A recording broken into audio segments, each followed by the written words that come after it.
I'm so excited to launch my brand new book, Astrology Realized, Your Journey to Understanding Astrology. Buy it now on Amazon.com.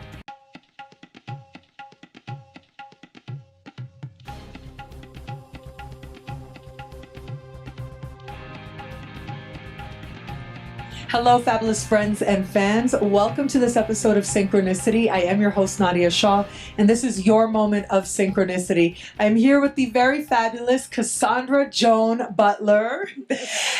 And Cassandra is a regular around these conferences, and I've seen your name so many times. And we are at the SOTA Conference right now in 2013, one of the regular astrology conferences. And I just feel so lucky to have this moment now with you, Cassandra. Thank you so much for being here. My pleasure, sweetie. And so your talk here is on the paranormal and astrology. So tell us a little bit about that. Your research into paranormal's connection to astrology. What have you researched and how has astrology fitted into that? Sure, yeah, I think more and more people are very interested in anything that goes bump in the night, right? The ghosts, the poltergeists. We have so many ghost hunter shows, and especially young people are really attracted to this phenomena.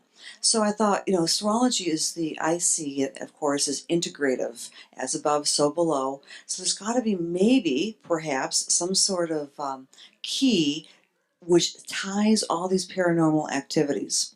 So what I did, I went in there blind, and I thought, I'm not sure what I'm going to find here, but I researched different famous episodes. For example, UFO abductions, crop circles, famous ghosts and hauntings. And I did find a common denominator, which really surprised me as a long-term astrologer. We have an asteroid by the name of Chiron. Now, Chiron is known amongst astrologers as being, for one thing, the wounded healer. I'm also a healer. So I thought, what does healing have to do with ghosts? Except when I place my research side by side with these different episodes, it seems to me that Chiron is considered to be the bridge builder. It might be evident in people's charts and in the transit charts when these things occur, because Chiron, in fact, links the worlds. It links the worlds of matter with the spiritual. It's just a phenomenal anecdotal research here, Nadia. I looked at the crop circles that were very, very commonplace in the 90s. Compare that to Betty and Barney's Interrupted Journey in 1961. The same signature was going on. Astrologically, we're going through a incredibly chironic time, because Chiron right now is linked in the sky with Neptune, and that's a phenomenal time for us to get in touch with our spirituality. Last time it was in this position was in 1848 through 1863. Now that was the time of the beginnings of Lilydale spiritualism, when people were looking for answers, up through the American Civil War, where a lot of people, of course, were losing their lives. So people wanted to reach out and connect with spirit. We're having a resurgence of interest in that type of thing. And so I found some amazing things.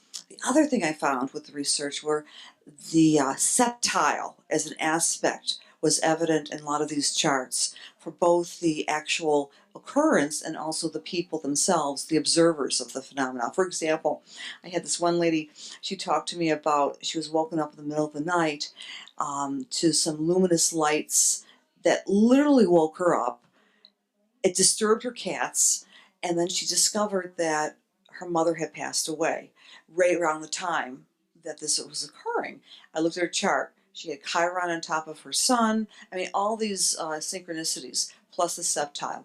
So, astrology is the language above all languages in terms of connecting all these little intricate pieces, whether it be something in the material world or the spiritual world. And I do believe Chiron is that bridge builder between the two.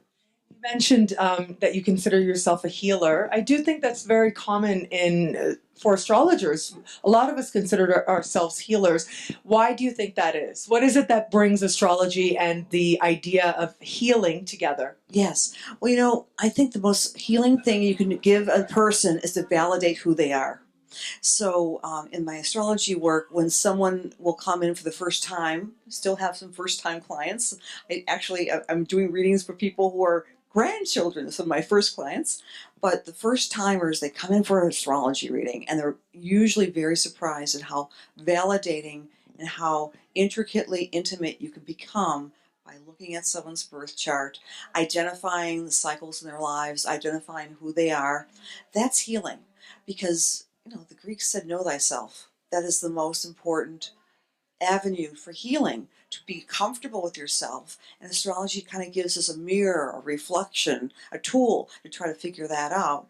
And it's very powerful to have a stranger who just has this piece of paper is able to validate who you are. So I think that's healing.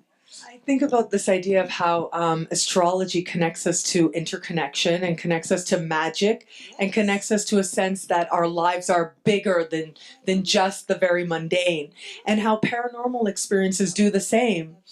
And so it's so interesting to me that Chiron, the symbol of healing and the healer, is so involved in paranormal experiences. Yes, I was surprised me, because I thought it would be mostly the transpersonal planets that people are very familiar with. The crazy Uranus, or the intense Pluto, the scary Pluto, or the mystical Neptune. They were often involved with a lot of these events, but the single aspect that crossed the paranormal episodes I looked at, including the crop circles and the UFOs and the hauntings or poltergeist activity, was Chiron, and that I was delighted. I a lot more room for research, believe me. It's just very anecdotal research at this point, but I'm trying to tie it all together. So if anyone has any paranormal activity, please let me know. There we go. If anyone has any paranormal activity they'd like to communicate, or have somebody hear and witness, which can be very healing in itself, contact Cassandra for us. That would be awesome. Cassandra, thank you so much for being here in this moment with you. My pleasure. Oh, thank you. You're awesome. Oh, I'm so glad I got to talk to you, because I've seen your name at so many conferences, and I've thought, oh my God, I want to check out one of her talks. I want to meet this woman. And so it's just so nice that I got to meet you here at SOTA. You're the consummate communicator. I love it. Thanks, dear. And thank you so much for being here to celebrate Cassandra, Joan, Butler, and astrology and the paranormal, and Chiron with me. Until we connect again, take care.